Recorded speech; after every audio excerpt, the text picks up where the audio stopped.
qu'on regarde là? Eh ben là, en fait, tu es en train de regarder de la boue activée. Donc, c'est ce qui permet en fait de nettoyer l'eau. Nettoyer l'eau? Oui. Eh ben, Oula, oula, oula, oula. Marche arrière, marche arrière, marche arrière. Bon, déjà, on est sur le stand quand même de l'IRSTEA, donc oui. avec Anne Goudet, C'est et on étudie la boue. Mais on n'étudie pas n'importe quelle boue. Donc là, c'est de la boue de station d'épuration. Donc là, c'est traiter les eaux qui viennent de vos éviers, de vos lave-vaisselle, de vos toilettes, etc. Donc, évidemment, on ne rejette pas tout ça à la rivière tout de suite. Hein, de l'eau sale. De l'eau sale, voilà, qui est pleine de pollution. Okay. Donc cette pollution, évidemment, on ne va pas la rendre à la rivière. On va un petit peu dépolluer les choses pour la rendre à la nature, parce que sinon, on déséquilibrerait la rivière, on tuerait les poissons, donc c'est pas terrible. Non, c'est pas terrible. Voilà. Donc, en fait, grâce aux bactéries, il y a beaucoup de bactéries dans la boue activée, et grâce aux protozoaires et aux métazoaires, on arrive à laver l'eau. Des comme ça? Ouais, il y en a plein de sortes différentes. Ils sont mignons. Ils ont plein de formes différentes. Donc nous, en fait, on essaye de les reconnaître pour en fait faire un diagnostic de la boue, voir si elle est en bonne santé, si tout se passe bien. Donc on les reconnaît à l'état frais, comme tu peux voir là au microscope. Donc on les voit bouger, on voit qu'ils ont des formes différentes. Et nous, on les identifie, on les compte. Et donc on regarde, grâce à eux, grâce à leur diversité, on sait si la boue fonctionne bien, si le procédé de nettoyage... La boue vivante. La boue vivante, eh ouais, c'est vivant. Tous ces protozoaires et ces métazoaires, et etc., avec des noms compliqués, en fait, ce sont des micro-organismes, c'est des bactéries. Oui. Alors, il y a les bactéries, et eux, en fait, les protozoaires sont des organismes eucaryotes. Donc, c'est d'autres organismes, voilà, mais ils ont un noyau. Et en fait, tout ce petit monde cohabite pour que tout se déroule bien dans la station d'épuration. Ça se passe bien la colloque dans la station d'épuration? Alors, tu vois, les protozoaires... Ils se mangent pas entre eux? Si. Alors, le métazoaire, c'est un petit peu le T-Rex, tu vois. Il mange les plus petits protozoaires, il mange les bactéries. Ouais, c'est tout mignon là. Bah ouais, il a l'air mignon comme ça. Ouais, en fait, il cache bien son jeu, quoi. Mais tu vois, il est gros, il a un gros appétit. Donc, effectivement, les métazoaires, les protozoaires régulent la population de bactéries. Parce que les bactéries, en fait, on les nourrit à la pollution et on les nourrit très bien. Et donc, elles prolifèrent. Et si tu n'arrêtais pas le système, bah, ça déborderait de partout. Mais elles vont nous manger, les bactéries. Mais non, elles ne vont pas te manger.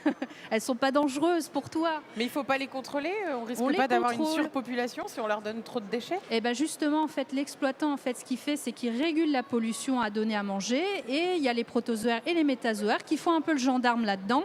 Et donc, ils font en sorte que la boue fonctionne très bien. Alors, je rallume parce qu'ils faisaient dodo, là, nos métazoaires. Voilà, là. Et donc là, ici, tu vois en direct, là, au microscope, donc c'est un échantillon de boue que je t'ai mis entre lame et lamelle. Et donc, on voit qu'il y a plein de choses dedans. On voit les bactéries. Est-ce qu'on sait ce que c'est? On sait ce qu'elle mange, là? Alors là, en fait, bon, je ne peux pas te dire exactement la bactérie qu'elle mange, mais elle mange les bactéries qui sont agglomérées dans les petits paquets, là, que tu vois. Donc, ça s'appelle des flocs. Attends. C'est des bactéries qui mangent des bactéries. Alors là, ce qui est en train de bouger, là, c'est un protozoaire. Donc, tu vois, c'est beaucoup plus gros qu'une bactérie, déjà. D'accord. Donc, c'est un petit animal qui se nourrit des bactéries qui sont en train de faire leur boulot de dépollution. Donc là, lui, on l'appelle le brouteur. Eh oui, comme une vache. Parce que lui, en fait, il va avoir la particularité de rester sur les petits radeaux là, de matière organique. C'est ce qu'on appelle les flocs. Et lui, il va manger tout ce qui est en surface, en fait, comme une vache qui broute de l'herbe, en fait. Donc, on l'appelle le brouteur. D'accord, donc il y a une chaîne, en fait. C'est-à-dire qu'il y a les déchets, il y a les bactéries qui mangent les déchets. Voilà. Après, il y a nos copains qui mangent les bactéries qui mangent les déchets. Et derrière ça, il y a qui? Alors derrière ça, en fait, il y a plutôt l'exploitant qui essaye de garder tout ce monde-là dans la station parce que, comme tu peux le voir... C'est la surpopulation. Hein, voilà, c'est ça. Bah, tu vois, c'est très dense. Hein. Donc là, dans l'éprouvette, il y a 1000 milliards de bactéries. On peut l'approcher de nous, cette éprouvette? Oui, bien sûr.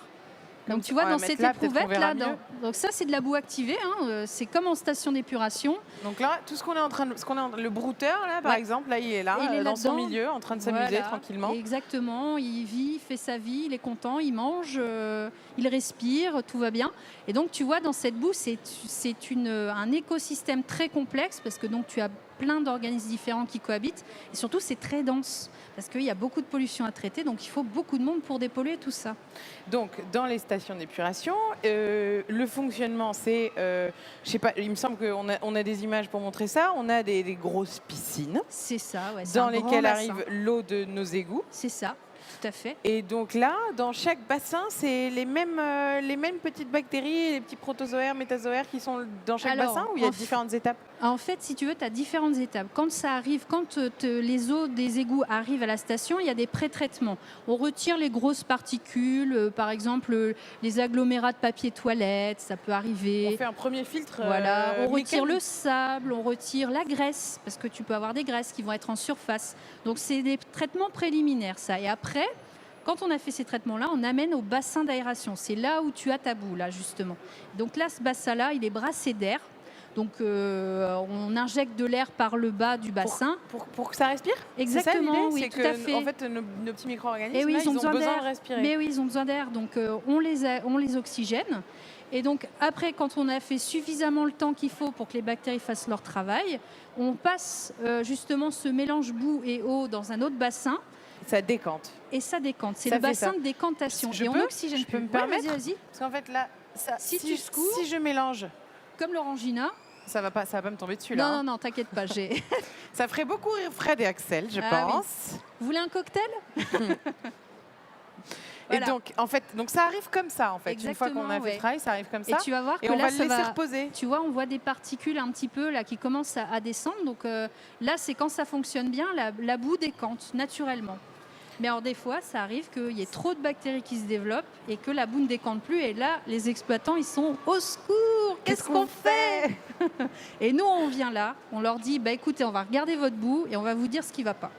Donc on identifie les protozoaires, les métazoaires, on identifie les bactéries filamenteuses qui souvent perturbent la décantation et on leur dit un peu comme un docteur, écoutez, il va falloir... Il y a trop de méta, pas assez de proto. Vous oxygénez pas assez, c'est trop gras, ça va pas, et il va falloir corriger ça. Voilà. Et donc on recommence tout, on refait le régime des boues, parce qu'ils ne mangent pas bien, ça va pas. Là, on voit que ça commence déjà à décanter ici. Là, là c'est une boue qui fonctionne bien, hein, donc effectivement, là, ça décante. C'est de la bonne boue, là. On a une bonne population, c'est du bon bien matériel, variée. c'est frais, là. C'est du frais. C'est du bon matos, d'accord.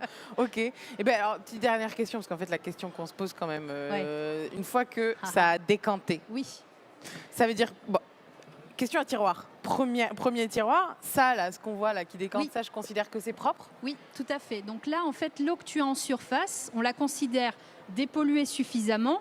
Alors attention, elle n'est pas potable. Ah, je ne peux pas la boire. On ne peut pas la boire. Elle est dépolluée suffisamment pour que la rivière puisse recevoir cette eau sans perturber les poissons, les petits animaux, les petites crevettes, les moules, tout ça. D'accord. Qui peut y avoir dans la rivière. Que ça, une fois que ça a bien décanté, ça part à la rivière. Ça part à la rivière, tout à fait. Et donc, la rivière fait le reste travail du travail. Exactement. Mais au moins, on a suffisamment dépollué pour que la rivière puisse accepter cette pollution. Il y a des normes européennes que les exploitants de stations d'épuration doivent respecter. Donc ça, c'est normé. Hein. Oui, effectivement, après, c'est la rivière qui fait le reste. Et donc après, l'eau refait son petit chemin jusqu'à revenir à un moment donné. On est un maillon de la chaîne. Robinets. Exactement. Okay, voilà. Du cycle de l'eau. Moi et mes petits maillons de la chaîne, on vous passe le relais.